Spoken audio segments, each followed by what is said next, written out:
Hello, everybody, and welcome to the Black Advancement. I am your host slash moderator, Ajuman Jasante Goodman. On the screen, we also have Greg Goodman, Takara, and Antoine. And like I said before, this is Black Advancement. Before we get into it, the topic today, let me tell you what Black Advancement Incorporated is. Black Advancement Incorporated is a nonprofit organization that looks to combat the problems within the Black community through action and dialogue. Before we get into our topic today, which is the Negro Dialect, let me talk to you guys about a front street. Harry Reid, this is a long time ago, the former Democratic Senate Majority Leader, said it. He said what many white people, if not all people, thought when they heard the oratory stylings of Obama, when he said he was wowed by Obama's oratorical gifts and believed that the country was ready to embrace a Black president candidate, especially one such as Obama, a light-skinned African-American with no Negro dialect, unless he wanted to have one. For the people who didn't know he said that, he did say that. Anyway, although Harry Reid later apologized for his insensitive comments and for what he said was indeed troublesome and stereotypical, that Black people must consistently overcome as far as like being able to speak in a certain way. But does the way that we speak or talk actually talk to our level of intelligence? Why does the most listened music form in the world is hip hop, and we know that they speak a certain way. A lot of the things that we do now in American culture don't necessarily go to the Queen's English as in the way that it used to be. So why is it such a big deal to have, as Harry Reid would say, the Negro dialect? All of these questions are jammed into the idea of talking intelligently and how the perceptions of Black people are always about proving one's worthiness. So in short, today we're going to be talking about the Negro dialect and how that might be contributing to the destruction of the Black community. So question number one, do you believe there is such a thing as talking Black? And I'm going to start with Greg on this one. I don't think there's such thing as talking Black. I think there's such thing as talking, speaking a comfortable language amongst your peers. So if you grow up in certain areas, there's a certain level of dialogue that you have with people that you're friends with, and then there's your business voice, so to speak, or business language. So basically, it's not even a talking Black thing, it's a talking comfortable thing. Because I'm sure that every white person doesn't talk the same way at home as they do in the office. I'm sure of that, along with every other group of people on this planet. So the talking Black thing is just another way to take a shot at Blacks to try and make us seem less intelligent than we actually are. Because even in a lot of these conversations where you're talking Black, the thing that they're upset about is the words, not the content of the words. You can be saying the same thing that's incredibly intelligent, just in a different dialogue that someone's used to. Okay. Indeed. Antoine? Yeah, I agree with Greg there. I don't believe in quote unquote talking Black, right? I haven't been in a lot of environments. I think that it's problematic because people approach you and try to speak to you as what they believe a Black person sounds like, right? Hey, what's up, Antoine? Yeah.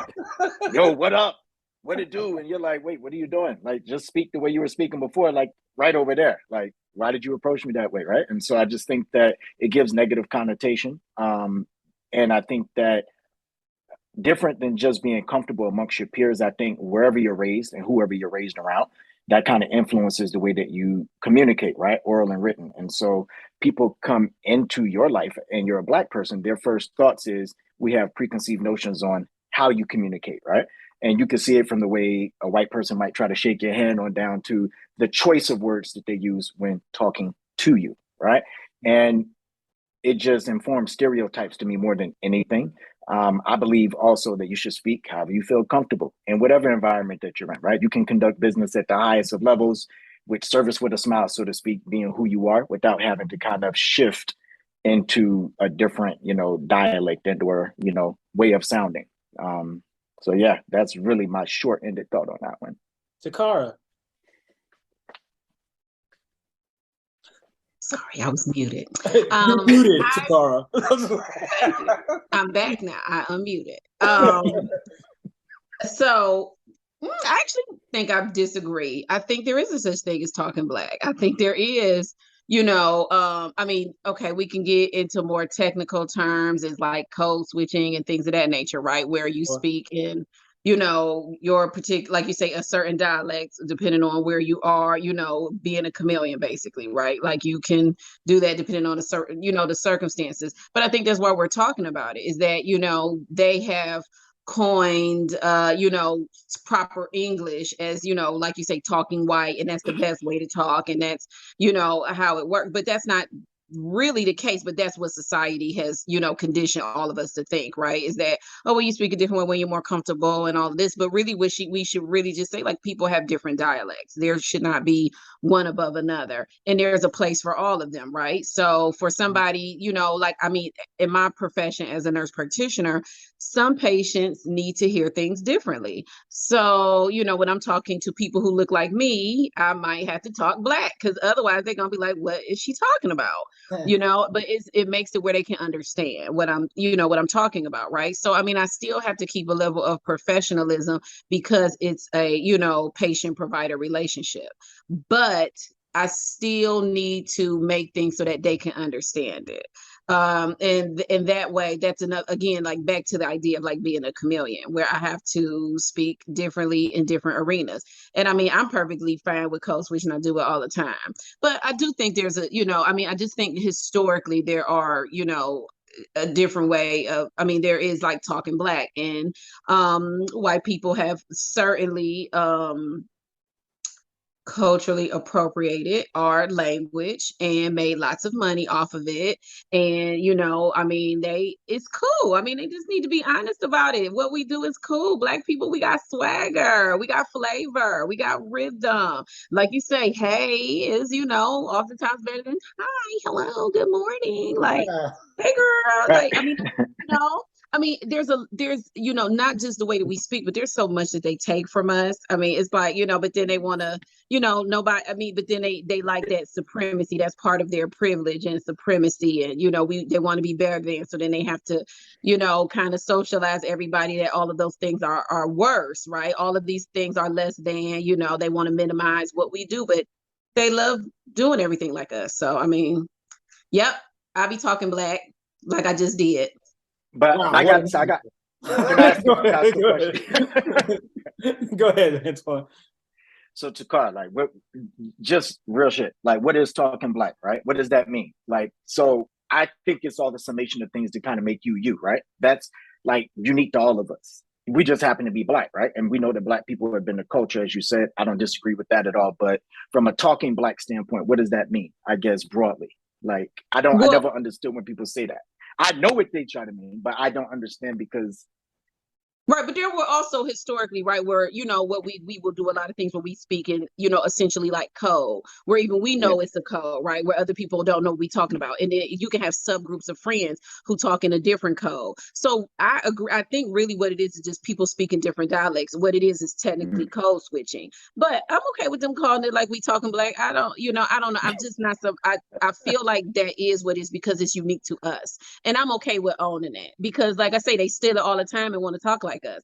But it's just socially we have been conditioned that speaking proper English, not broken English or ebonics or whatever term they want to use, is like unique to black people. Yes, it is, but they have also they've been culture vultures, and they steal it from us, and they use it to make money too. So this is true. I do miss white people slang. They used to have it back in the 80s. I don't know if you guys remember this, but they just did away with all their white slang, as if radical, all that stuff, gone. And I miss it. You need to get back your own dialect. Y'all were killing it in the early 80s. Cowabunga. Okay? You had your own thing. right. You gotta hop on our stuff. Cowabunga, yo, that's Cowabunga. That was all right. Douchebag. Like all these words. They were yours. You didn't take it. Stop hopping on ours, man. We understood what you were saying. I'm sorry, I just had to get that off my chest. But you're I miss right. white slang. I agree with you. You're right.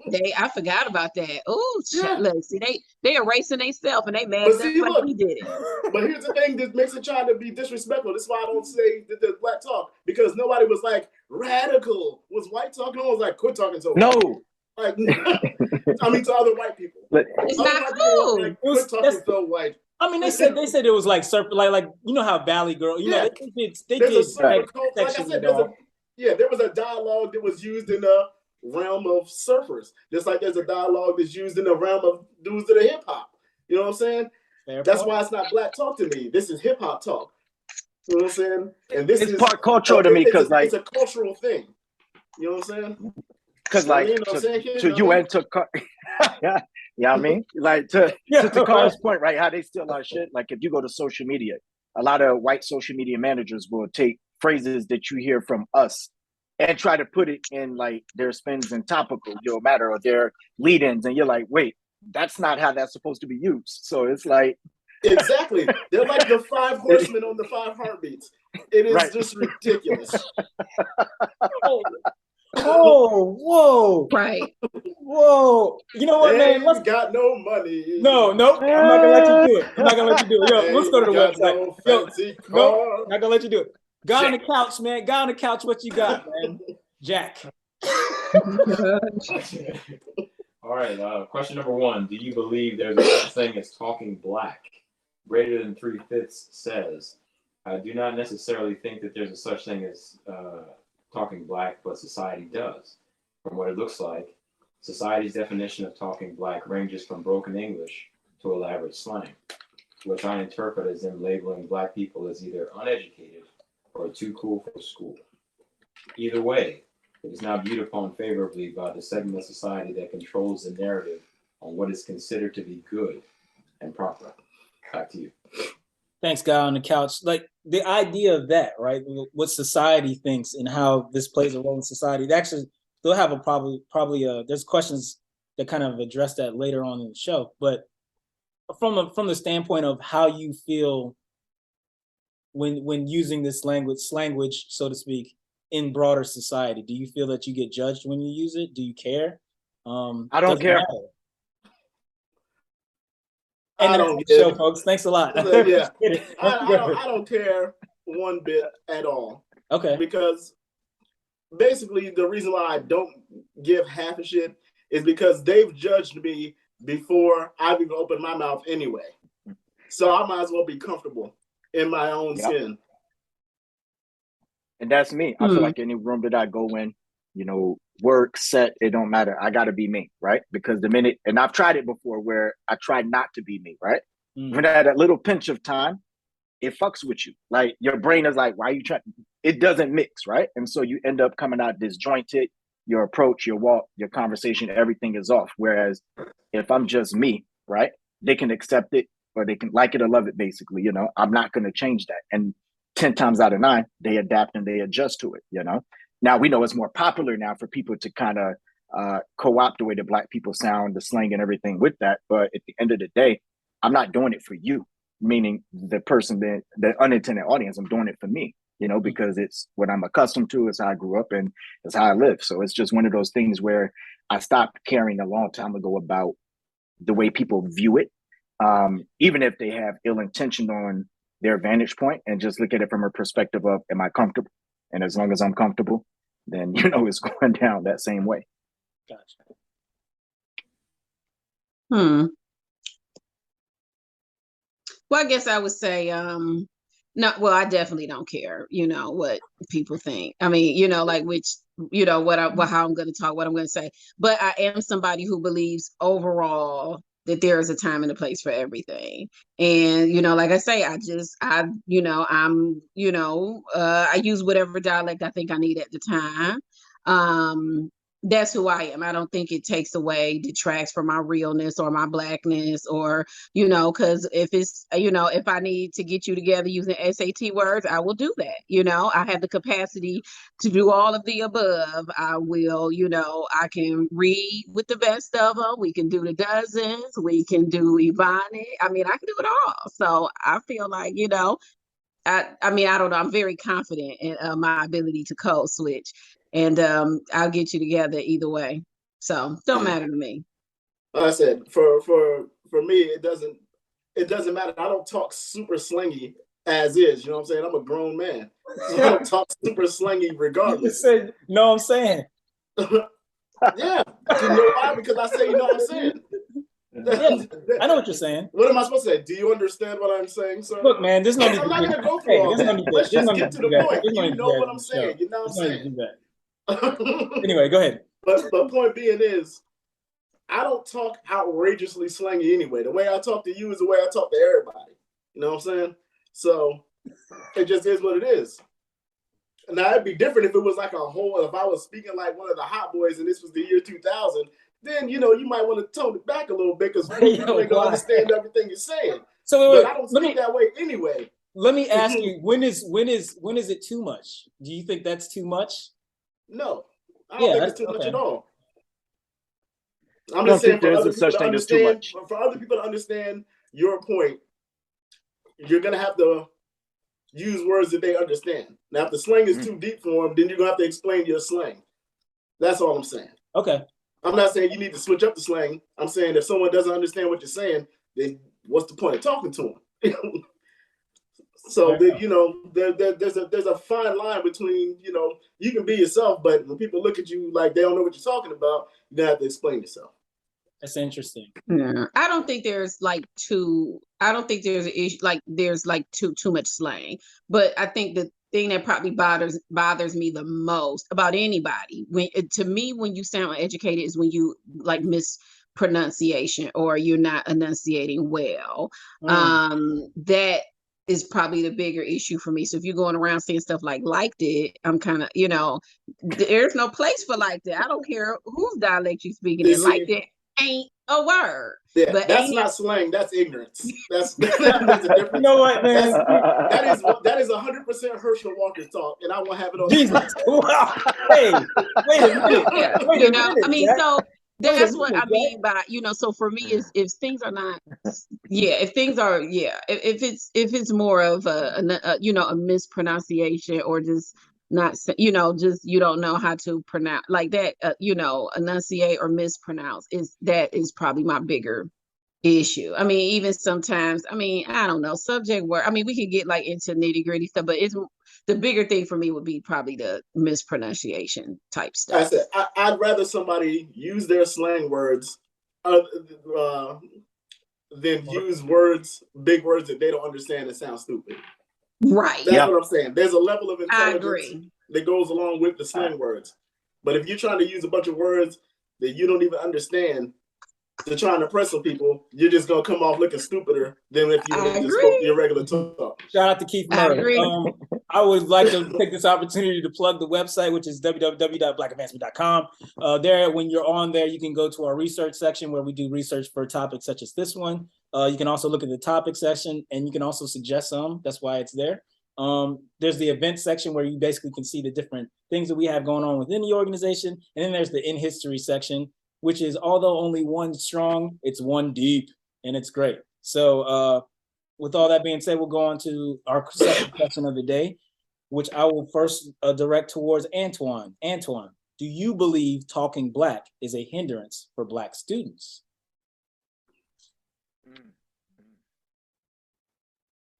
It's a great question, right? Thank you. I'm just thinking about it. Like, I don't know. I don't want to fly off the cuff on that, but I think no. My first inkling is no. The reason being is that the more that somebody is able to communicate in a variety of ways, right, including what's native and known to you, the better it's going to prepare you for society, the world, whatever job opportunities you have to partake in, the ability to network with people, authentically being yourself as opposed to stepping outside of yourself, and it'll help you to understand more about who you are, right? So talking Black, or the ability to, carry one's dialect and dialogue, whether it's your inner circle or just something that you have as a point of reference, right? It'll only make you stronger in stepping out. So I don't think it's a hindrance. I think the way if you're not talking about, you know, misspellings or misuse of words and just, you know, somebody's general swag, their general way that they move about things, no, I don't think so. Okay. I'll have a story at the end after everybody gives their take to see what you guys think after that. But For sure. Takara. I would say yes, because of systemic racism. You know, I mean, there's a bigger, you know, unfortunately, like I say, there's a bigger um I don't know what word I want to use, but there's a, you know, a bigger system that which is not the right word, but that's the only one that's coming to my brain right now. But, you know, that we unfortunately exist in, right? So, you know, we can be discriminated against. Like you say, they may, like Greg was saying before, they often judge you before you, you know, so before you walked in the room anyway, before you came in the room. I mean, this is why they may talk, you know, there's some, you know, talk about like, you know, making like being more inclusive and covering up names for interviews so that they won't say like a name is black. It, you know, it's a black name and they're already, you know, writing somebody off, even though you may have a great resume, but because your name is black, which would be an issue with, right? Like, you know, could be an issue with the Negro dialect. Like, oh, it sounds black, so this must be a black person. So I think that we can be, it can be, you know, a detriment, but I think that we just need to be, you know, confident enough to move forward and understand that all white people aren't like that. This will not be the case, you know, everywhere. Yes, this is the overarching temperature in America, because those ignorant people, like you said, you know, racist, prejudiced people tend to be the loudest. But most of the people in the world aren't that way. They don't feel that way. They don't really care. You know, so it's not that big of an issue. Like I said, I've been a code switcher my whole life. I had a nurse manager when I worked at Hopkins who she once told me that the way I speak might be a hindrance for me to like get to school, you know, go to school and stuff. And I mean, you know, I could have just laughed in her face, but you know, I had enough, you know, self-control to be like, you know, but in my mind, I'm thinking this girl, you know, must think I'm like just some little poor black girl, you know, that doesn't know her value and, you know, doesn't come from a strong black family and all that. Like, it's like, I was just like, chat, this girl, you know, she's so like, you know, people can she's say not lots of things, stereotyping it you at doesn't make all. them right. Yeah, it doesn't make it right. It doesn't make it true. It was just like, I mean, this woman is like delusional, but you know, I ignore her and she got fired. But you know, so God, you can't just throw that out there. Just threw that one in there. yeah, she did, you know, so it's kind of like, it's just like, it's amazing though. But you know, there's lots of people who may have those experiences and they can be, it can certainly deter you from the things that you know, like you may think that you're not good enough or that you don't want to do something. But you know, for me, it's kind of like this woman is like fucking crazy. Like, what is she talking about? But that's from racism, wanting to be, you know, manipulative and, oh, you're not going to be better than me. You know, we're not supposed to be better than them, but I was better than her in every sense of the word. It's like, girl, bye. So needless to say, I'm here today. I don't know where she at and I could care less, but she did get fired and the rest of us were still there. I don't know how she got fired. She was not talking black. Right, exactly. Crazy. Doesn't add up. Yeah, so all the students out there, just be you and you'll get to where you're going. Don't worry about it. Greg, your take on this one. Well, it depends on the what class and what you're doing in school. Like, you can speak whatever slang you want. If the math is mathing and then the answer's correct. You know what I'm saying? Yeah. Numbers are numbers. You know, if it's a science class, you know, if everything adds up and it's broken down scientifically, don't matter what slang you're using. But if let's say it's like an English class or whatever, I feel like as long as your message can be, as long as your message is heard through the way you speak, it should be fine. Mm-hmm. Now, there is a thing as far as proper grammar and everything else. Now, if you're writing and not using the proper grammar, that's one thing. That's something that needs to be corrected. Not because it's slang, not because it's a different language, because it's the structure of your sentences and paragraphs and everything else. But as long as your message can be portrayed through your words, it's fine. Great poets used a lot of different slang and everything else words. Even when it comes to jobs where you speak, they tried to hold back Stuart Scott on ESPN. turns out everybody's trying to be Stuart Scott now because he used slang and he was authentically himself. You see, these things don't matter when you get down to what the content of the words are. What you know what I'm saying? What the information that you're transferring. It doesn't really matter how you get it across. It's what's in the message that really matters. Now, some places they might want to have it packaged a certain way, but most of the time that does not really matter as long as that message can be heard and it's an intelligent way that you've put that message out. So it can be a hindrance to a degree if you're trying to, write some kind of a paper where you need a whole bunch of technical terms and everything else. But as far as day-to-day, normal, regular stuff, it should not be a hindrance. The only way it would be a hindrance is if your teacher just doesn't like that for some reason, and determined on the way you speak, they decided that they don't like you based on that. And that can be the hindrance. So that's not even really a student problem. That's a teacher problem. So the reason why this question popped up, and I'll take people behind the scenes, I guess, on this one. When I was a senior in high school, they had I was in a speech class, and it was done by a professor actually who worked at the local community college. And so the course was more so ran like a college course. It wasn't ran like a high school course. And he had come across, it wasn't speech, it was debate. And he had come across this article, and he's like, I want you to present this article in class. And it was about how they thought that they should put Ebonics and stuff on the SAT. And as I read the article, when I was at least in 12th grade that year, I felt like that was disrespectful for them to think to put Ebonics on there, because I took it from the lens of them saying, these kids aren't smart enough to get these other words, so we'll just put it in the language that they can better understand, right? That's how I took it. As I've gotten older, you learn that tests like SATs and stuff like that, a lot of that stuff is predicated on people who like go out and do the prep work and buy the prep test and do all this other stuff in order to get ahead to see those words, because they don't have access to them either. But what they do have access to is more money and more resources to be able to study for the test. So it's like they would do just as bad on those tests either way. I say all that to say that's where the question kind of comes from as far as the hindrance goes. I'm not a huge fan of standardized testing, which I'm almost positive at this point more people are on my side than not, but that's kind of where the idea of it being a hindrance to Black students comes from. So with that said, what are you guys' thoughts on that? On them putting the Ebonics in the test? Yeah, just like something like that. Something like where they would suggest to put like Ebonics on an SAT test. I would like to see them do that just 1 year.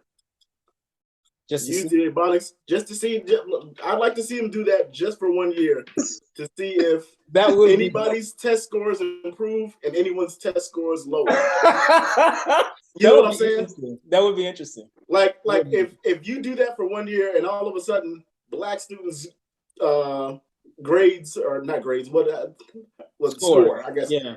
Black people's scores go up by 20 to 30%. And white students that are from areas with there's no city life, you know what I'm saying, and they don't understand slang and all that other stuff, see if their grades drop down 30%. And I want to see if it's really based on intelligence or dialogue that's used in these tests. I'd like to see just to see how it floats. You know what I'm saying? That's interesting. But as far as putting it on there, I'm all for inclusion, but I don't know if putting the Ebonics on the test is really going to accomplish what we're looking for with standardized testing. Because like you said, the issue with standardized testing, just like research and, the issue is bias, is that like when you think about like medical procedures, you think about, the wealth, spreading of wealth in America, bank loans, all of these kinds of things. All of the issues with that is that it's already based on whiteness and Caucasian and their lives and the things that they are used to and what they do. I mean, it's based like, the education, the history, all of those things. Half the time they're not even right, but then we're supposed to be tested on this stuff. I mean, it's like, it's if you're not going to change the content, how you say it really doesn't matter, because it's not geared to be inclusive of all people, not even just Black kids, right? I mean, if you think about, I mean, it's America. We have children who are, Latino, Mexican, Puerto Rican. We got, Nepalese, Filipino. I mean, people are from the West Indies, Jamaica, all these people from, they want to group us all together, but really we all different. And those tests everything is based in the bias of white supremacy and what they want to teach and what they want to learn and what their interpretation of history and what they feel like science, how science is supposed to work and how math problems are supposed to be worked out. I mean, I know they changed it. I'm not a teacher, but I heard about, that they changed the way children are supposed to oh yeah. You talking about like math? work out problems and Yeah. stuff, and you have to show your work and all of this. Yeah. But some Math switched kids, it up. they don't need it goes so fast in their head, and that can be naturally innate to a Black child. But we're gonna make it more difficult for you because culturally this is not, how Black people learn. Our school system is antiquated. There's a much bigger problem. Ebonics really don't have anything it's not going to change the issue with standardized testing for Black people. I see what you're saying, based on because you're looking at this thing through an adult mind. You know what I'm saying? So you can understand that you can take out the root words and everything and just get to the straight problem and understand it. Kids with certain language, sometimes it'll throw them off. Like they'll read a question and they might get hung up on a word, being like, "Well, I don't even know what that word means. I have no idea," because they're children. You know what I'm saying? They're not fully developed and they're not fully don't have a full understanding of problem solving quite yet. This is part of the process of problem solving. That's the only thing that I think may or may not make a difference. That's why I'd like to see if that is an actual case. I mean, all in all, you're definitely right on what you're saying. I'm just saying, based on a child's mind, I don't know if that's something that would throw them off based on the language and how the questions are structured, or if they can go straight to the problem, solve it, and go. I'd like to see if that is an issue. And that's my thought, is that from a performance and impact standpoint, the evaluation is only as good as the person doing the evaluation, right? And so if the standard is the technical work, right, it shouldn't matter what you throw in there, right? Because inclusivity is supposed to invite all and exclude none. So if that's the case, people should be open to that and then allow that individual, especially to Greg's point, from a child's mind. Children are masters of problem solving because they're naturally curious, right? Their minds haven't quite been molded anywhere yet, so they have a natural inclination to take a certain direction or path that allows them to feel comfortable in solving a problem a certain way, whether it's a math problem, whether it's any kind of personnel issue, anything within the school structure, right? We have to look at it from a perspective of, why is the school structuring something from a standardized test a certain way? Who is that for, right? Because you can have a person, like I did when I got back from Germany, that told me, "Oh, you'll never be able to cut it at a 4-year university, et cetera, et cetera, et cetera." But my mindset wasn't on trying to prove her wrong, right? It was about proving me right, because I knew that my way and my method worked for me, right? And many years later, it's proven to be successful on a number of levels, because if I went towards doing things the way that they do it just because that's the way it's always been done, or they don't, if you challenge the system sometimes and people's way of thinking, you'll find out they don't have a real answer as to why they do it that way or why it's being evaluated this way. And that extends from school to when you get your first job, whether it's bagging groceries or whether it's working in the office or whether you're waiting tables. Everybody has a bias to why they do things a certain way and why they feel that's the best method. Very few people are like children where they just take the form of, you know what, let's just try it and see where it goes. And I just think that being open-minded to that, to Greg's point, what would be the change if you added, that extra sprinkling in there for that test? Is it going to change that much? Is it going to be Black kids who are impacted? Maybe it's going to be white kids. Maybe it'll be somebody else. Everybody, my biggest issue overall is that people equate Black with like lower on a number of levels. So when they say, "Oh, you're talking Black or you're doing this," it's not that it's less than. We're fucking cool. The whole world wants to be us on a lot of levels, So it's just like, why not be you? Why not walk in that room and nobody can do what you do by being you? They can try, but they really don't have the blueprint of that. And so that translates through your ability to take tests, to problem solve, to interview for a job. Because I think Takara or Greg mentioned about code switching, right? I've seen people all the time do that in an environment where they'll go in and they think this is how these folks want to hear them sound, but people really just want you to be you, you know? And whatever that means, from a definition that only you can define, people shoot themselves in the foot, for lack of a better term, by trying to switch it up when all they had to do was just stick to the script of what is uniquely you, you know? How do you really go about this? How do you really feel about this? And I know it can be a trick question because for so long, whiteness, unfortunately, has been the yardstick of excellence because it's been put out that way. It's not that it's actually excellent. It's just the fact that here's this thing that we think is excellent, right? I give you a random shot. Like if you go to People magazine, right? For years growing up as a kid, I used to ask my mom, like, damn, why is the 50 most beautiful people always like white people that you've never heard of, you know? And it's just like random white person that they can go find. There were rarely any brown people in those publications. And it's because they weren't looking to show you that as a standard of beauty, right? Now, when you grow up, or if you lived how we live where you're traveling, you see there's beautiful brown people all over the world, right? Or in your neighborhood, or in North Carolina, or Maryland, or DC, or South Central, you know, it's just there. But they don't highlight that, because to highlight that would to be shining a light in a place that they didn't intend for it to be. And so I think that when you have folks who are able to shine their individual light, you know, to the point of your original statement, I just think that, listen, let the kids be who they are, and they'll show you. Speaking of being inclusive, let's go to the guy on the couch. Guy on the couch, what do you got from the website? All right, question number 2. Do you believe talking Black is a hindrance for Black students?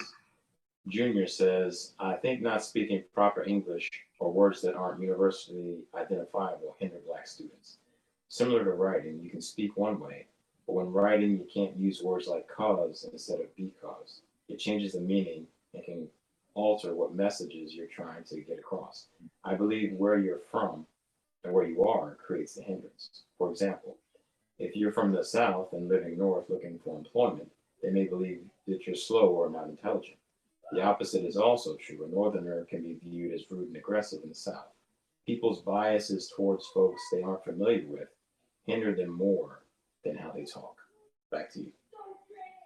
What do you guys got to say about the comments there from the website? As far as the writing goes, with the slang and everything else, it depends on what you're writing.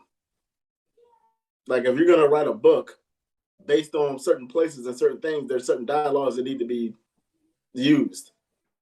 You know what I'm saying? So situational. Yeah. It's all situational. Okay. Like nobody would expect you to have a bunch of slang if you're writing some kind of term paper for a medical journal, or you know, something like that. If you're doing a bunch of medical jargon, like no one's gonna expect slang to be in there all over the place. That's based on that field. But as far as general writing, so it depends on the audience. It depends on what you're trying to do.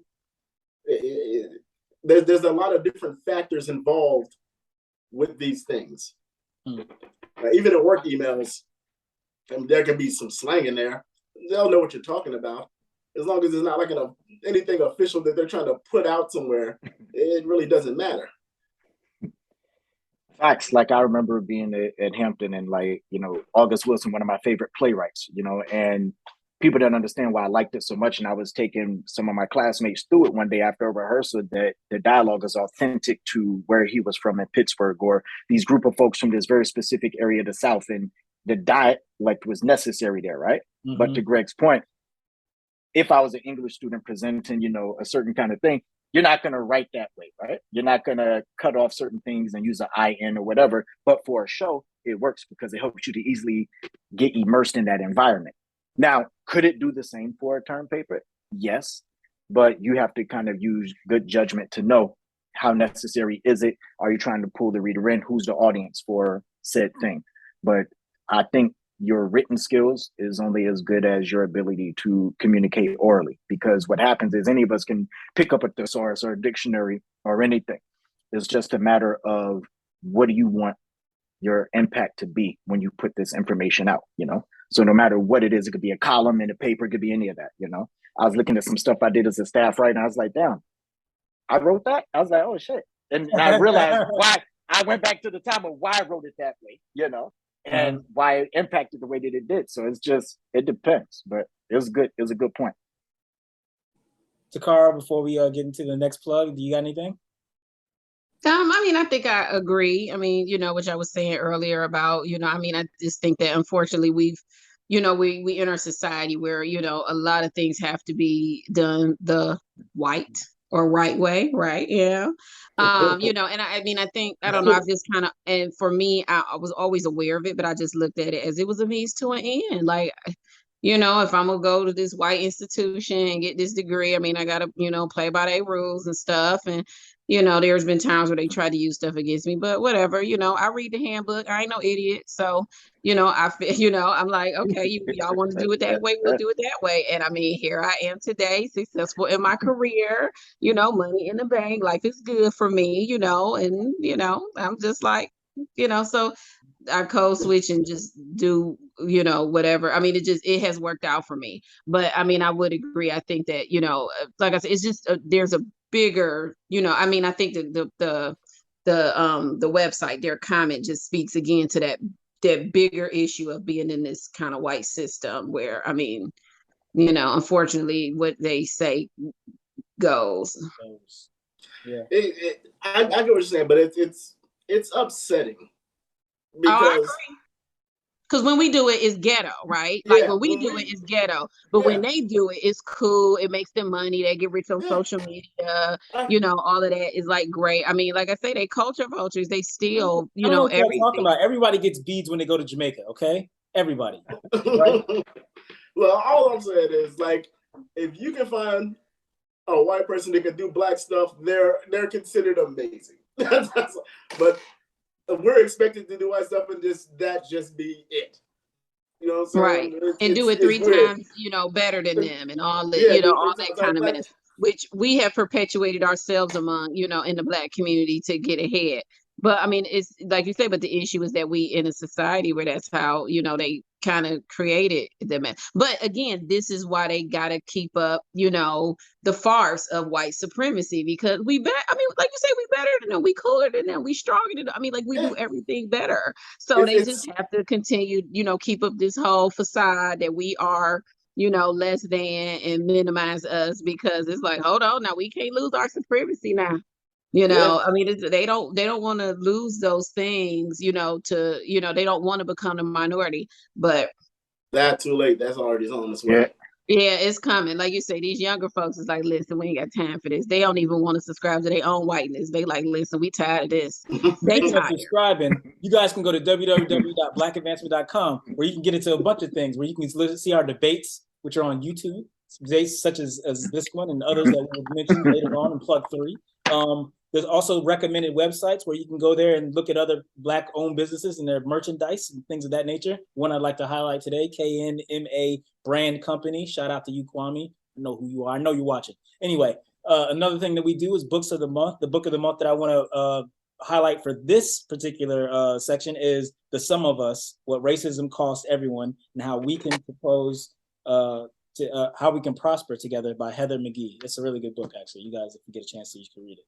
Now, the final question for the day. Should the way people, particularly Black people, talk matter at all? I feel like this question has been answered, but I cede the floor to Takara. I mean, it shouldn't matter, but unfortunately, we live in, again, we live in a white society where it does matter because they made it so. But no, it shouldn't matter. That's all I got to say. Oh, but I will add is that some coworkers of mine, we were just talking about that book a week ago, The Sum of Us. Oh yeah, that's why you lit up when I said it. Yeah, that's why I was like, oh my God, we were literally just talking about like that book, and it's a good one that we should read it. It's a very good book. I digress. Yeah, no, it's a very good book. I couldn't promote it enough. Greg, what was the question again? Should the way that people, particularly Black people, talk matter? I mean, no. Like, there's people that talk professionally that use Black dialogue all the time, and they're at the top of their field. Prime example, especially a lot of black women. Jamel Hill does not pull any punches. She speaks the way she speaks. Very good. Angela Rye, she Angela speaks Rye. the way she speaks. And they're both considered highly intelligent, even though they use the slang. Like I said, it's not the words, it's the message within the words. As long as your message comes across and you sound intelligent with your message, I don't think it matters, and it shouldn't matter. I don't think you could have pulled two better examples of what you were going for than those two right there. I'm gonna be honest with you. Yeah. Antoine. Love both of them. They're awesome. Yeah, Antoine. Nope, same thing as Greg and Takara. I don't think it should matter. Despite the world, despite their views, despite the racism, the prejudice, all that other kind of stuff, it doesn't matter, right? Mm-hmm. To talk like them, you're not, right? And they'll be the first ones to showcase that to you first chance that they get. I think that to talk like you are. And to do that, at the end of the day, there's nothing they're going to be able to do with that because they're either going to accept you or they're not, right? So you can't stop somebody by talking white, quote unquote, right? That's not going to get you any more acceptance than talking black, being yourself. I've seen people kind of, hold on one second, Greg. I've seen people try to pull both sides of that and playing both sides to the middle, landing them nowhere, But people who stuck to their guns and stuck to being who they are takes them a long way. Plus, it has been proven to me that white people don't really care because they have some of the stupidest sounding Negroes I've ever heard in my life on their side, on their behalf, speaking. And no one's calling them stupid like they should. Hey, stick to sports. I don't know what you're doing. What are you doing? Stick to sports. What are you doing?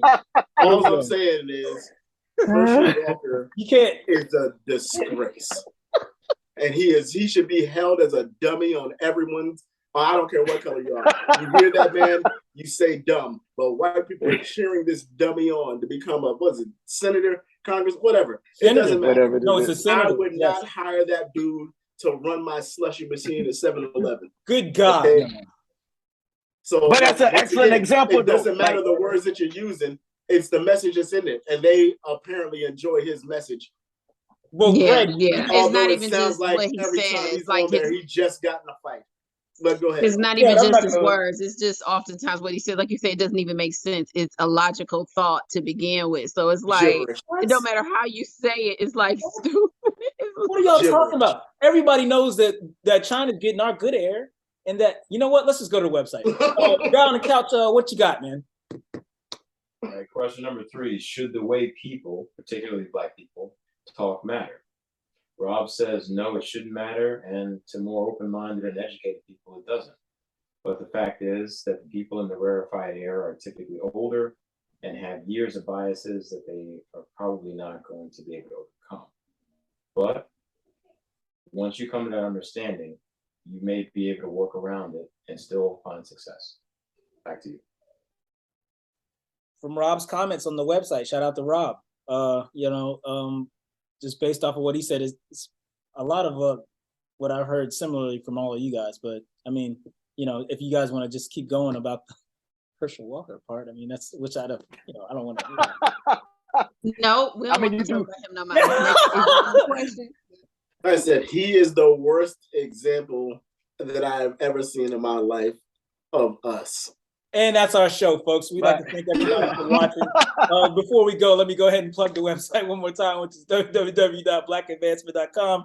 On there, you can see excellent debates and shows, like I had said before. Some of our best, such as The Female Voice, starring certain people, not saying who. They're winking. They're winking right now. Also, cool things like Hollywood Zoomcast. I don't know who's on that, but I mean, shout out. Other things like Obnoxious Synopsis, where we talk about the news and take a chance on it with Dice.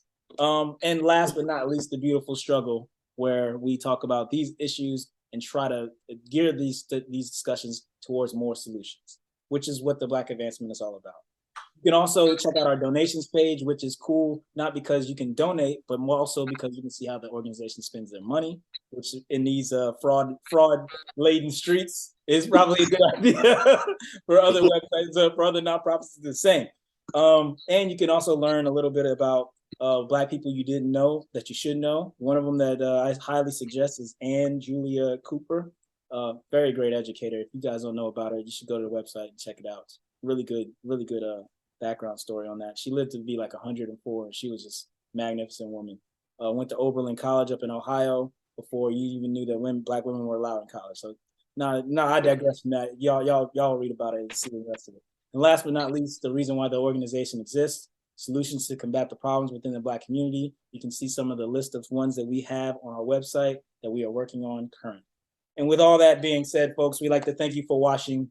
Follow us on Facebook at The Black Advancement, Twitter at Black Advancement, IG at The Black Advancement, or the website, which is www.blackadvancement.com. Thank you, Takara, for chipping in there. Until next time, Black people, all people, peace in advance. Shout out to Hampton University. You know what it is.